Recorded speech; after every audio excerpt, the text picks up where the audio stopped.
Auzubillahi minash-shaytanir-rajim. Bismillahir-rahmanir-rahim. Assalamu alaikum rahmatullahi wa barakatuh. Today's topic is for class 11th, and we are going to discuss judiciary. Judiciary is one amongst the three organs of government. It is an essential attribute of modern democracy. Its independence is necessary to protect the liberty of individuals. Judiciary is the foundation stone of modern democracy. The Indian judiciary consists of courts at three levels. This is the structure of judiciary. At the apex or central level, there are supreme courts. There is Supreme Court. At the state level, there are high courts, and at the local level, there exist district courts, and besides district courts, there are subordinate courts also. Supreme Court has its own jurisdiction, which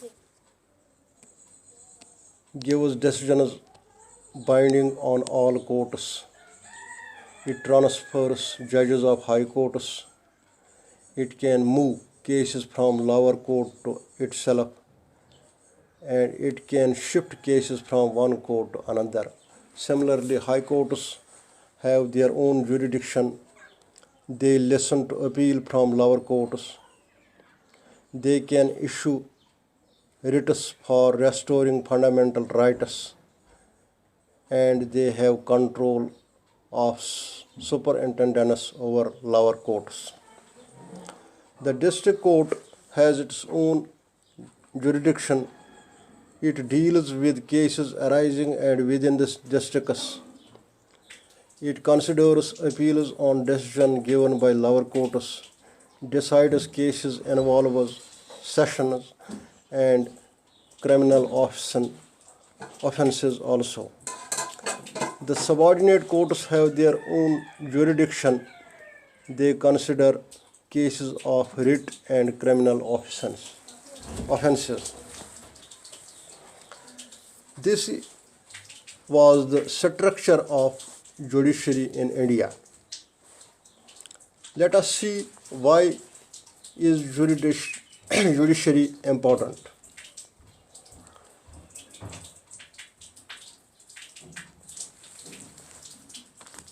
Judiciary is important as it settles disputes and performs other interpretive functions. Many functions like settlement of disputes relating to property, fight, deceit, murder, theft, etc. arising between citizens, and disputes between government and citizens are settled by different levels of courts.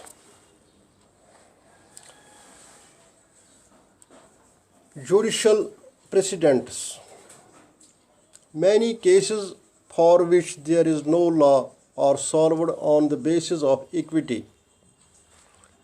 The decision of a court or judge for such cases are authoritative judicial precedents.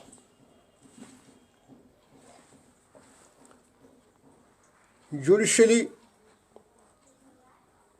performs the function of interpretation of Constitution.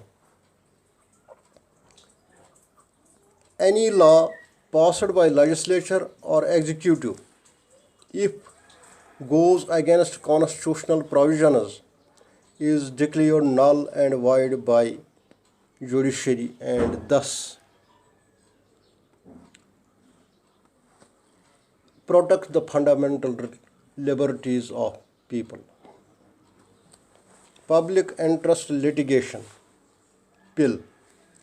It is a procedure through which power public raises his voice by writing a letter of complaint against injustice. In public interest litigation, the matter is investigated through an impartial individual and the decision is given on the basis of his report. Protection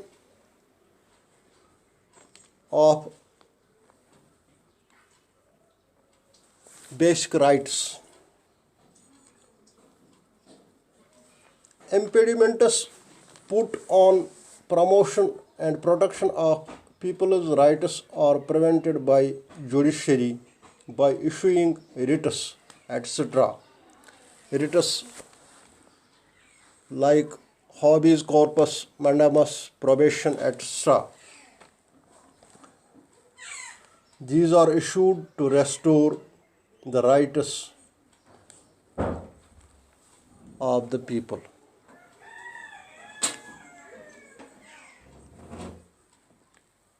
Judiciary also establishes rule of law. Rule of law means supremacy or dominance of law. Judiciary acts as the custodian of rule of law and its application implies interpretation by the courts to avoid any sort of ambiguity. Besides these functions, advisory jurisdiction, helpful in socio-economic change, etc., are some functions for which the judiciary is important. So, dear students, this was the need and the structure of judiciary in Indian federal government. I hope you may write a question as home assignment. The question is, write a note on the structure and essence of judiciary in Indian government. That is all. Okay.